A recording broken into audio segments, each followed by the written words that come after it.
关于全球暖化里头，我们过去常常听到都是令人沮丧的讯息，而最近最重要的一个好消息的发展是潮汐能源。过去文茜世界周报大概在10年前的时候就为大家报道韩国希望发展潮汐能源，可是那一波科技并没有成功。最近是英国的苏格兰成功了。什么叫潮汐能源呢？其实你站在海边，这个浪潮它会停吗？它从来不会停。所以人们说这个比太阳能也比风力发电来的稳定很多。它不会因为大雪来了就没有了浪潮，它也不会冬天来了就没有了浪潮，它也不会因为有什么样其他的因素突然有了阴天就没有了太阳能，它不会有这个状况，也不会没有风就没有了风电，不会。它比太阳能跟比风力发电都来得稳定太多。所以海洋里头的潮汐，它的力量这么大，它是一个非常好的一个发电。而潮汐里头又分好几种不同的各种的发电方式。那在这些发电方式里头，现在最成功的方法就是把一架像波音747的飞机呢，大小一样的涡轮，就是藏在海洋底下，然后透过这个潮汐可以发电。预估现在在苏格兰的实验里头，这样的浮动式的潮汐的涡轮呢，它可以已经开始传电到了一个叫奥克尼岛电网，在未来15年里头，它可以供给2000户的人家1整年的用电量，最终它可以占全英国20%的电力需求。这个是所有在绿能开发里头目前听起来最令人兴奋的消息。I am marine energy. Energy created by the oceans, seas and rivers. I use the force of waves to power you. Driven by the moon, you can extract me from the tides, ebb and flow. But there is much more to my story. I can be made from heat gradients in the ocean by pumping near freezing water to the tropical water surface. Or from places where salt and fresh water collide. 占地表71%的海洋，从潮汐、海流、波浪到温差和盐差所产生的能量，都是源源不绝的再生能源，但因成本高昂和破坏海洋生态等因素，未能成为全球主要供电来源。而在各国纷纷迈向干净能源之际，打开了扩大应用海洋能源，进而降低成本，走入商业化的大门。The total energy available along the American continental shelf could potentially provide roughly half of the current total US energy supply, with an estimated 250 terawatt hours per year for the West Coast, 160 for the East Coast, 60 for the Gulf of Mexico, 620 for Alaska, 80 for Hawaii, and 20 for Puerto Rico. Harnessing all that energy while transporting it to population centers and finding suitable locations along the coast that will not affect coastline ecosystems and property values would be a difficult, if not impossible task. But if we can find a suitable way to harness the power of the tides and waves off our coasts, it could provide the final push needed to convert our grid to a 100% renewable system. 在众多海洋能源中，最有机会扩大商用的就是潮汐能源。Tidal energy. It has huge potential in the renewable energy market thanks to its predictable and consistent availability. Tides change 4 times a day, every day. We experience greater tides called spring tides when the sun is aligned with the moon, allowing their gravitational influence to combine. This corresponds to the new and full moon phases of the moon. And we experience smaller tides and smaller differences in high and low tide during neap tides. This occurs when the moon is at a quarter phase, offset to the sun by 90 degrees.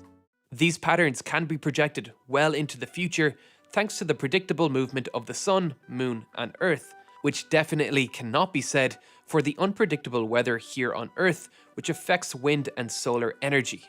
There are 3 main ways to harness the energy from tides and currents in a body of water: tidal barrages, tidal fences, and tidal turbines. Tidal barrages are very similar to hydroelectric dams. The barrage is attached to the seafloor, and its top is just slightly above the level that water hits during its highest tide. During an incoming high tide, water flows over the turbines as the water goes up. Then the water flows back through the turbines as it becomes low tide, producing the electricity. Now, although tidal barrages are the most efficient way to harness tidal energy, they're the most costly and there are several concerns regarding their environmental impact. Tidal barrages change the movement of water and fish into and out of estuaries, which can impact some marine species. They can also change the structure of the coast and cause erosion of dunes and other habitats. Despite this steady and reliable flow of water, ocean power provides the smallest percentage of renewable energy, with only 2 large-scale tidal energy plants, a 240 megawatt system located in the estuary of the Rance River in northern France, and a 254 megawatt system in Siwa Lake in South Korea. Both are tidal barrage systems, which work similarly to dams by opening and closing sluice gates to control the flow of water through their turbines.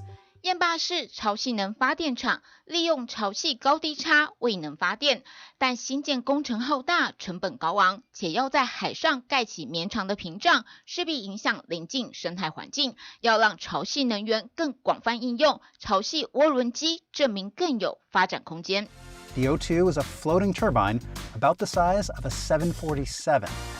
It's 74 meters long with arms that reach 18 meters below the surface. The O2 weighs in at about 680 tons, and those rotors are 20 meters each, sweeping an area more than 600 square meters. Orbital just delivered the first O2 to the Orkney Islands, which sit off the northeast coast of Scotland. 这台 O2 浮动式涡轮机已开始产电，传入奥克尼岛电网，未来15年间，每年都可满足2000户人家一整年的用电量。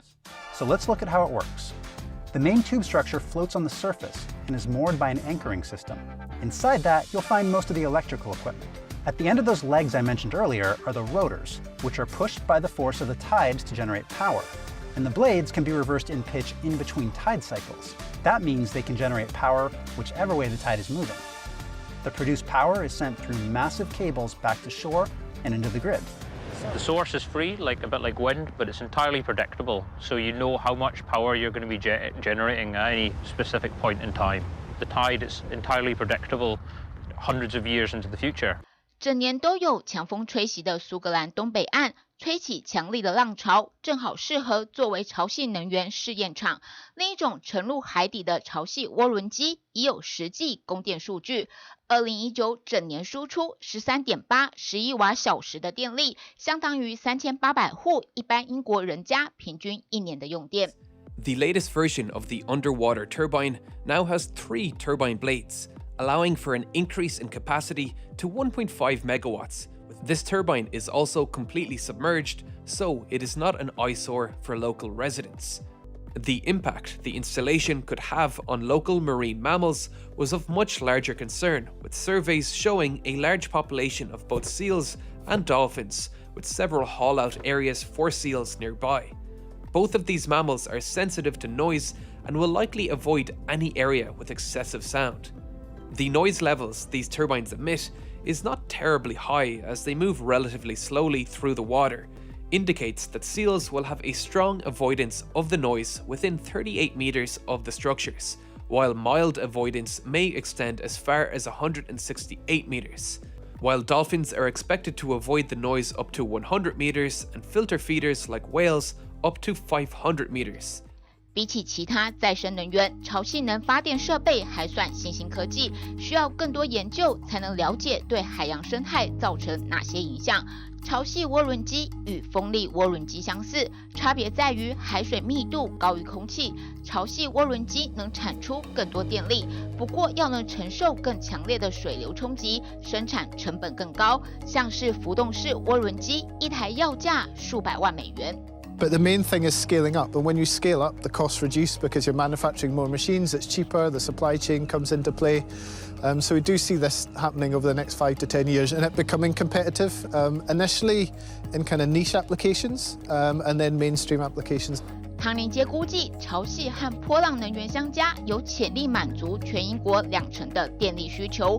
欧盟形容充沛可再生的海洋能源，也估计到2050年有望提供1成的欧盟用电。